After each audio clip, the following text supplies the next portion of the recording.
ہمارے ہاں قربانی کے ساتھ جس طرح جانور منسلک ہے نا کہ قربانی میں جانور ہونا بڑا ضروری ہے اور قربانی کے لیے پیسے ہونا بڑا ضروری ہے، اسی طرح قربانی کے اس سارے سیزن کے اندر کسائی کا بھی بڑا رول ہے، اس کا بھی ایک بڑا کردار ہے، وہ بھی بڑی اہمیت کی حامل پرسنالٹی ہے ان دنوں میں، اور پہلے سے بڑے سارے معاملات ہیں، اور اس دن کسائیوں کے جو معاملات ہیں ان کی جو بھاگ دوڑ ہے وہ بھی ایک پوری داستان ہے، چونکہ بہت ساری جگہوں پہ انہوں نے جانا ہوتا ہے اور جہاں وہ بیٹھے ہوتے ہیں ان کو بھی کافی جلدی ہوتی ہے کہ جلدی سے جانور ذبح ہو جائے، جلدی سے گوشت بن جائے، اور جس جگہ انہوں نے بعد میں جانا ہوتا ہے ان کے بھی 15 فون آ چکے ہوتے ہیں، تو وہ جو خاص اسلام حکم دیتا ہے اس موقع پر، اور نبی پاک علیہ الصلوۃ والسلام کی جو خاص نصیحتیں ہیں اور حضور نے جو خاص احتیاطیں بتائی ہیں وہ احتیاطیں پوری نہیں ہوتی۔ دیکھیں آپ اس فلسفے کو سمجھیں کہ قربانی کی تعریف یہ ہے کہ مخصوص جانور مخصوص وقت میں اللہ کی رضا کے لیے ذبح کرنا ہے، اللہ کی رضا کے لیے۔ اب یہ نہیں ہے کہ آپ نے فٹافٹ آؤ دیکھا نہ تاؤ دیکھا، جس طرح کی چھری آپ کو مل گئی جس طرح ہو سکا بس اس کو مار دینا ہے، اسے ذبح کرنا ہے اور اچھے طریقے سے کرنا ہے۔ یہ حدیث آپ کو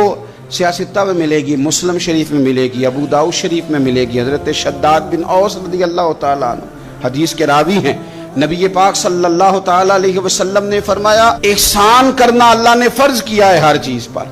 مالک نے ہر چیز پر احسان کرنا فرض کیا ہے، تو فرمایا جب تم ذبح کرو تو اچھے طریقے کے ساتھ ذبح کرو، چھری کو تیز کرو، اور فرمایا ذبح ہونے والے جانور کو آرام پہنچاؤ، اچھے طریقے سے ذبح کرو، چھری تیز ہو، اسے آرام ہو، اسے تکلیف نہ پہنچاؤ، اچھے طریقے سے ذبح کرو، اسے ٹھنڈا ہو لینے دو، پھر اس کی کھال اتاری جائے، تھوڑی احتیاط کی جائے، اچھے طریقے سے چیزوں کو لیا جائے۔ آپ دیکھیے حضور ایک بات کرتے ہیں لیکن سوچ کے دھارے بدل کے رکھ دیتے ہیں۔ رسول کریم صلی اللہ تعالی وسلم گزر رہے تھے تو ایک شخص نے بکری کے پہلو پر پیر رکھا ہوا تھا اور وہ چھری تیز کر رہا تھا، یعنی بکری کو اس نے گرایا ہوا ہے، لٹایا ہوا ہے اور پہلو پر پیر رکھا ہوا ہے اور ساتھ ساتھ وہ چھری تیز کر رہا ہے۔ تو نبی پاک صلی اللہ تعالی علیہ وسلم نے کیا خوبصورت بات ارشاد فرمائی، حضور علیہ الصلوۃ والسلام فرمانے لگے تم اسے 2 موتیں دینا چاہتے ہو،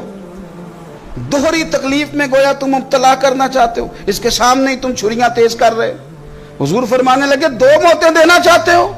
چاہیے تھا کہ پہلے سے یہ سارے اوزار تمہارے تیار ہوتے، تو اس دن کسی ایمرجنسی کا شکار نہ ہو۔ 3 دن شریعت نے اسی لیے تو رکھے تھے، اسی لیے تو وقت رکھا تھا۔ آپ اس طرح کا کوئی ماحول نہ بنائیں جس سے جانور کو بھی تکلیف ہو، اذیت ہو۔ میں نے کہا کہ میرے کریم فرماتے ہیں رب نے ہر چیز پر احسان کرنا فرض کیا، اچھے طریقے سے ذبح کریں، چھری کو تیز کریں، جانور کو آرام پہنچائیں۔